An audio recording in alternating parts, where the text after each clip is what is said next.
Olá, o ministro da Fazenda, Guido Mantega, esteve na Comissão de Assuntos Econômicos do Senado para discutir os efeitos da crise mundial sobre a economia brasileira. Ele fez um apelo aos senadores para que não votem projetos que aumentem a despesa do governo. Para falar sobre isso, a gente recebe aqui no programa Argumento o senador Armando Monteiro, que é um dos integrantes da Comissão de Assuntos Econômicos. Senador, muito obrigada por conversar com a gente. O senhor que tem ampla experiência no acompanhamento da situação econômica do país, qual foi sua avaliação sobre essa conversa entre governo e parlamentares? Muito bem, veja, eu acho que foi positivo. É importante que nessa crise o Senado participe e acompanhe os desdobramentos da crise e que desempenhe um papel ativo na discussão de todos os temas que de alguma maneira dizem respeito a essa questão, que interessa ao mundo e que interessa ao Brasil.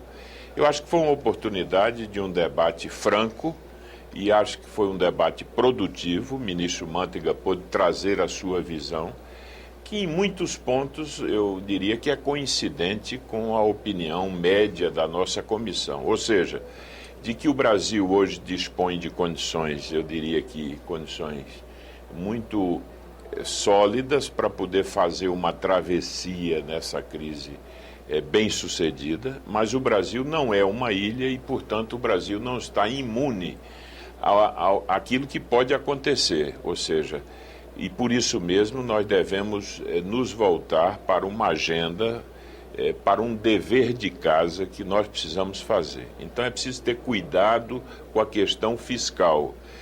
Temos que nos lembrar que essa crise nos países centrais, nas potências centrais, ela é uma crise que tem essa dimensão, uma grande crise fiscal, ou seja, os estados, os países estão vivendo uma situação de dificuldades com as suas dívidas soberanas. E dentro desse dever de casa, vamos dizer assim, em que o Congresso tem que ter um papel atuante, qual é a lição número 1? A número 1, não podemos no Congresso Nacional admitir que se aprovem projetos que ponham em risco o equilíbrio fiscal do país. Por exemplo, qual é hoje o principal vilão desse equilíbrio fiscal em discussão aqui na Câmara e no Senado? Nós temos desde a questão da PEC 300, que tem um efeito, eu diria que muito impactante nas finanças públicas, não apenas, quer dizer, dos entes da federação, portanto, esse impacto é um impacto muito significativo. Eu só vou lembrar o nosso espectador e o nosso ouvinte que essa PEC 300 é a que trata do piso salarial dos policiais e bombeiros.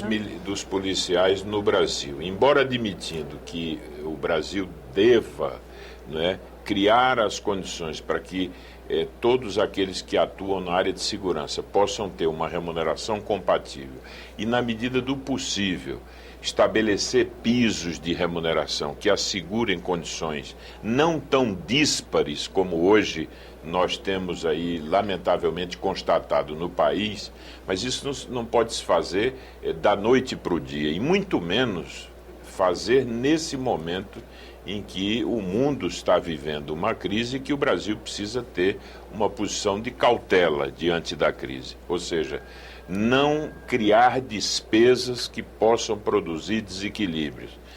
Pelo contrário, o Brasil tem que atuar nesse momento para conter os gastos de custeio, o que não significa dizer reduzi-los em termos absolutos, mas pelo menos fazer com que eles cresçam menos do que a economia. Ou seja, se o país cresce 4%, os gastos de custeio devem crescer menos do que isso, para que você possa ter um processo sustentável, um padrão de ajuste fiscal que seja sustentável ao longo do tempo. Então, a primeira lição é essa: o Congresso não pode aprovar matérias que produzam desequilíbrio nas contas públicas do país.